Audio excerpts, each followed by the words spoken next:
నిఘా TV news కు స్వాగతం. ముందుగా హెడ్లైన్స్. పాక్ ఉగ్రవాదులకు కాంగ్రెస్ దన్ను. భూముల ఆక్రమణకు చెక్. ఏపీ ప్రభుత్వం సంచలన నిర్ణయం. ఓటర్లతో ముచ్చట పెట్టి అమలు కాని హామీలు కేటీఆర్. తిరుమల శ్రీవారిని దర్శించుకున్న రాజకీయ ప్రముఖులు. భారత సైన్యానికి మాత్రం మద్దతు ఇవ్వలేదు. జాతి వ్యతిరేకులు, చొరబాటుదారులకు అండా, ఓటు బ్యాంకు రాజకీయాలే ఆ పార్టీకి ముఖ్యం. అసోం పర్యటనలో ప్రధాని మోదీ ఆగ్రహం. శివభక్తుడిని హాలాహలం మింగగలను, ప్రజలే నా యజమానులు, దేవుళ్ళు మోదీ. గన్నవరం నియోజకవర్గంలో ప్రభుత్వ భూముల ఆక్రమణలపై విచారణ కోసం ఓ కమిటీని కూటమి ప్రభుత్వం నియమించింది. బాపులపాడు, ఉంగుటూరు, గన్నవరం మండలాల్లోని చెరువులు, వాగులు, ప్రభుత్వ భూముల ఆక్రమణలపై పూర్తి స్థాయి విచారణ చేపట్టాలని నిర్ణయం తీసుకుంది కూటమి ప్రభుత్వం. Milk animals and also meat production కూడా రెండుగా పెట్టగలిగితే చాలా బాగుంటుంది. దీన్ని లాజికల్గా తీసుకెళ్దాం. ఒక 125 పైలట్ కింద can you complete with in 6 months time or 3 months time? 6 months. 6 months also. 6 months అవుతుంది. నెక్స్ట్ కలెక్టర్స్ కాన్ఫరెన్స్ చేయగలిగేయండి, ఇస్తాం. Sir, during your first tenure as Chief Minister, one was taken up in Kurnool.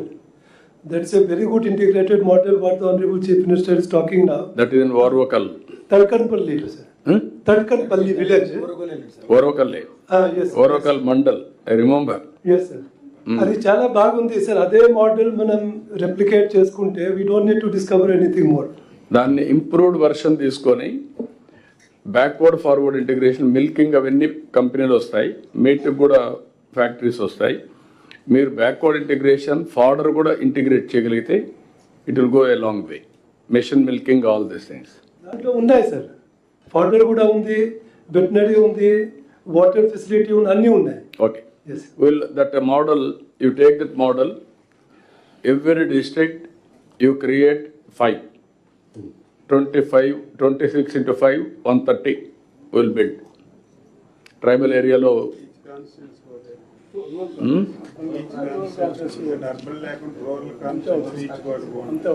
Okay. Urban village, every constituency 1, you go ahead, around 150 outside. Will construct 150, 160. We count 157, sir. 157 will give it. Sir, MGNRGs lo next point. అయితే time bound program, next collectors conference ki you have to show me the models, how it is working, backward forward integration. That is the proof of concept, then we'll go all out. Every collector conference, sir, animals have got a lot of gifts from the CM. Last collector conference lo, CM told us to construct 12,157 cattle troughs. Yeah. So we have gone a little bit beyond that. 15 days low, 15,000 cattle troughs have been taken up and constructed, completed by all collectors. No, fortunately, So now this is the second thing. గిఫ్టే కాదు, అది animals are giving gift for the state.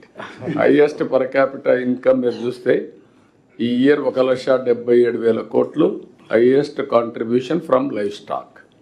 That is number 1 sector. We'll take it up.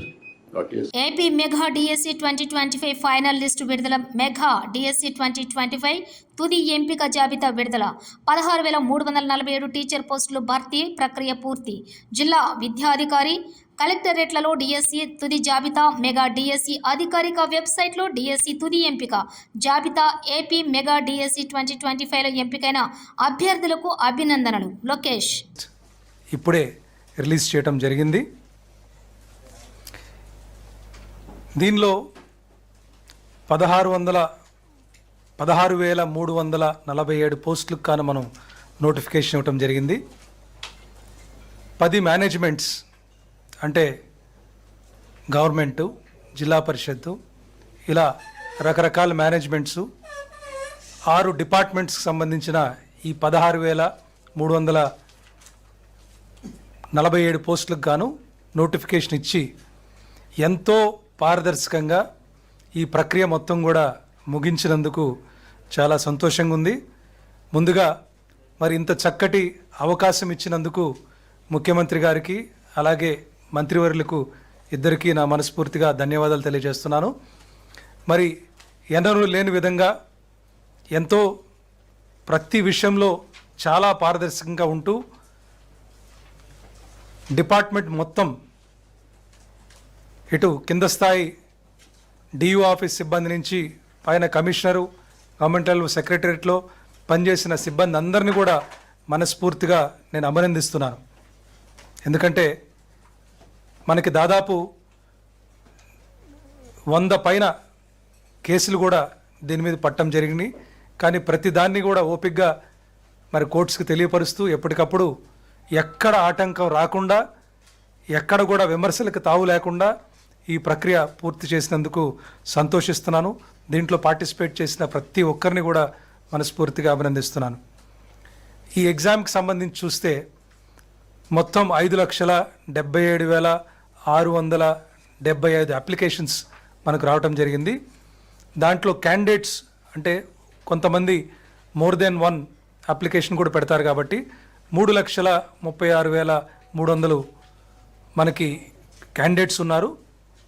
దీనికి 80% computer based test, అలాగే 20% TET మనం already announce చేసినట్టుగానే ఇది follow అయ్యాము. మరి ఎంతో పారదర్శకంగా మనం ఎగ్జామ్ సెంటర్స్ అన్నిట్లో కూడా పూర్తి చేసుకున్న తర్వాత కీ రిలీజ్ చేసేటప్పుడు కూడా అందరికీ తెలిసే విధంగా ముందు డ్రాఫ్ట్ కీ పబ్లిష్ చేసి ఆ కీ మీద మనం దాదాపు 1,40,000 అబ్జెక్షన్స్ వచ్చినా వాటన్నిటి కూడా కూలంకుషంగా పరిశీలించి ఫైనల్ కీ కూడా రిలీజ్ చేయడం జరిగింది. మరి ఈరోజు నేను మీకు తెలియజేస్తుంది ఏంటంటే 16,347 పోస్టులు నోటిఫై చేస్తే జూబ్లీహిల్స్ ఉప ఎన్నికల్లో బీఆర్ఎస్ సత్తా చాటాలని ఆ నియోజకవర్గంలోని క్యాడర్కు పార్టీ వర్కింగ్ ప్రెసిడెంట్ కేటీఆర్ పిలుపునిచ్చారు. సోమవారం తెలంగాణ భవన్లో సదరు నియోజకవర్గంలోని వెంగళరావు నగర్ సెగ్మెంట్కు చెందిన పార్టీ క్యాడర్తో కేటీఆర్ సమావేశమయ్యారు. ఈ ఎన్నికల్లో పార్టీ విజయం సాధించాలంటూ వారికి దిశానిర్దేశం చేశారు. ఈ సందర్భంగా మాజీ మంత్రి కేటీఆర్ మాట్లాడుతూ ఎన్నికల ప్రచారంలో భాగంగా ఓటర్లతో ముచ్చట పెట్టి అమలు కాని కాంగ్రెస్ ప్రభుత్వ హామీలను వారికి గుర్తు చేయాలని సూచించారు. సీసీ కెమెరాలు పనిచేస్తలేవు, ఆఖరికి గల్లీలో పెట్టిన లైట్లు పనిచేస్తలేవు, బుగ్గలు పనిచేస్తలేవు, కింద పొక్కలు పడితే పొక్కలు ఊడ్చేటోడు కూడా లేడు, పట్టించుకున్నోడు లేడు. వీళ్ళట జూబ్లీహిల్స్లో మాగంటి గోపీనాథ్ ఆశయాలు మేము కొనసాగిస్తాం, మేము ఇది చేస్తాం అది చేస్తాం అన్న చెప్పింది, సుధీరన్న చెప్పింది కరెక్ట్. రేపు తెల్లారి ఎలక్షన్ అయిపోయిన తెల్లారి నవంబర్ మాసం తర్వాత ఇవాళ మీ ఇండ్ల చుట్టూ తిరుగుతున్న ఈ కాంగ్రెస్ నాయకులు ఒక్కడంటే ఒక్కడు మళ్ళీ అడ్రస్ కూడా లేకుండా వారిపోతారు, ఫోన్ నెంబర్లు కూడా మార్చుకుంటారు. ఇది జరగకపోతే నన్ను పట్టుకోవాలని చెప్పి నేను కోరుతా ఉన్నా. ఒక్క మనిషి కూడా మళ్ళీ కనబడాడు. మళ్ళీ చివరికి మిగిలేది గిదే గులాబీ కండువా, గిదే గులాబీ దండు, గిదే టీఆర్ఎస్ సైన్యం, కేసీఆర్ సైన్యం, కేసీఆర్ బలగం తప్ప ఎవరు కూడా మిగిలరు, కనబడరు. మళ్ళా హైదరాబాద్ ప్రజలతోని మళ్ళా కలిసిమెలిసి ఉండేది, మళ్ళా కొట్లాడేది, సమస్యల పరిష్కారానికి ముంగట పడేది మన పార్టీ తప్ప వాళ్ళతో కాదు. గత 10 సంవత్సరాలు కేసీఆర్ ప్రకాష్ గౌడ్ మీద ఈగ వాలకుండా నా ఎమ్మెల్యే అని చూసుకున్నాడు. కానీ అదే కేసీఆర్ను రేవంత్ రెడ్డి ఇష్టం వచ్చినట్లు అభివృద్ధి చేయలేదని తిడుతుంటే, ఇబ్బందులు పడుతుంటే ప్రకాష్ గౌడ్లో చలనం లేదు. ఇదంతా ప్రజలు గమనిస్తున్నారు. వచ్చే ఎన్నికల్లో ప్రకాష్ గౌడ్కు ప్రజలు బుద్ధి చెబుతారు. పట్లుల కార్తిక్ రెడ్డి. అధికారంలో ఉన్నప్పుడు ప్రకాష్ గౌడ్ గారి మీద ఈగ కూడా వాళ్ళని ఎమ్మెల్యే గారు, కనీసం ఎమ్మెల్యే గారి మీద ముఖ్యమంత్రి గారు, ఆ రోజు ముఖ్యమంత్రి గారు ఈగ కూడా వాళ్ళనీయలేదు. మాలాంటి నాయకులను కూడా మీరు నియోజకవర్గం దగ్గర పోవద్దు, ఆయన డిస్టర్బ్ అవుతుంది, మీరు దూరం ఉండండి అని చెప్పడం జరిగింది. మేము ఆ రోజు మా నాయకుడి యొక్క మాట నిజంగా కూడా మేము విస్మరించలేదు. మా నాయకుని విషయం మేము మాట తీయకోకుండా ఈ ఎమ్మెల్యే గారిని కానీ ఆయన వ్యవహారాన్ని కానీ ఎప్పుడు మేము తలదూర్చలేదు. 10 సంవత్సరాలు మొక్కటం లేని మహారాజుగా కేసీఆర్ గారు మిమ్మల్ని చూసుకున్నాడే నియోజకవర్గానికి.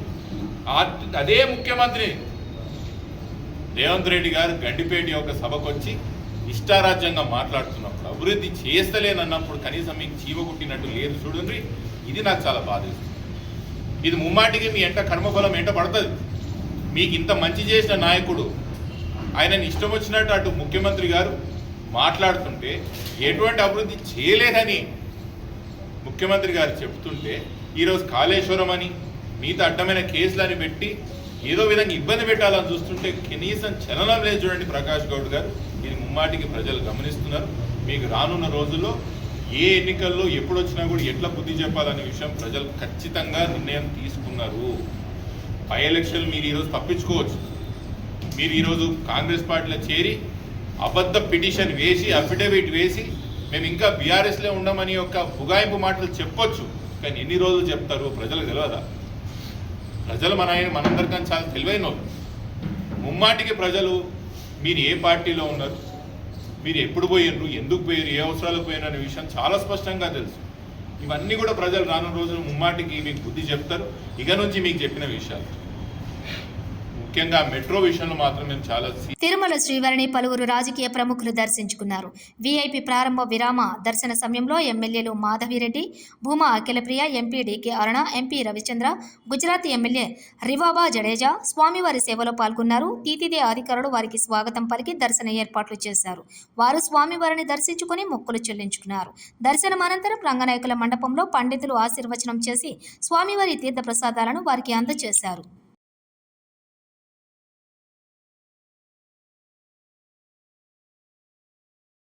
ఉమెన్ ఎంపవర్మెంట్ కమిటీ ఏదైతే దేశవ్యాప్తంగా కూడా అందరూ కూడా మహిళలందరూ వచ్చి తిరుపతిలో మీటింగ్ జరుపుకోవడం, మరి తిరుపతికి వచ్చిన వాళ్ళు తప్పకుండా ఈ ప్రాంతానికి వచ్చిన వాళ్ళు తిరుమల దర్శనం చేసుకోకుండా శ్రీవారి దర్శనం చేసుకోకుండా వెళ్ళేది ఉండదు. ఈరోజు కమిటీలో ఉన్న వాళ్ళే కాకుండా మిగతా ఎమ్మెల్యేలందరూ కూడా ఈరోజు మహిళా ఎమ్మెల్యేలందరూ కూడా స్వామివారి దర్శనం చేసుకోవడానికి ఈరోజు తిరుమలకి రావడం జరిగింది. నిజంగా ఇక్కడికి వచ్చిన తర్వాత ఇక్కడికి వచ్చి దర్శనం చేసుకునే ప్రతి ఒక్కరికి కూడా మరి మహిళలందరికీ మంచి జరగాల. ఈ రాష్ట్రంలో ఆల్రెడీ చంద్రబాబు నాయుడు గారు కావచ్చు, దేశంలో మోదీ గారు కావచ్చు, అందరూ కూడా మహిళలకి పెద్ద పీఠం ఎట్లా వేయాలా చట్టసభలు అని చెప్పి మరి రిజర్వేషన్స్ కావచ్చు, వాళ్ళకి కావాల్సిన చట్టాలు కావచ్చు, నిర్ణయాలు కావచ్చు, అన్ని విధాలుగా అట్లాగే తీసుకోవడం జరుగుతుంది. ఈరోజు మహిళలు కూడా మన రాష్ట్రంలో ఉచిత బస్సు కావచ్చు, గ్యాస్ సిలిండర్లు కావచ్చు, లేకపోతే ఆడబిడ్డ నిధి కావచ్చు, అన్ని విధాలుగా కూడా మహిళల్ని ఏ విధంగా ప్రోత్సహించాలి. పాక్ ఉగ్రవాదులకు కాంగ్రెస్ దన్ను. భూముల ఆక్రమణకు చెక్. ఏపీ ప్రభుత్వం సంచలన నిర్ణయం. ఓటర్లతో ముచ్చట పెట్టి అమలు కాని హామీలు కేటీఆర్. తిరుమల శ్రీవారిని దర్శించుకున్న రాజకీయ ప్రముఖులు. ఇవి బులెటిన్ విశేషాలు. చూస్తూనే ఉండండి నిఘా టీవీ న్యూస్.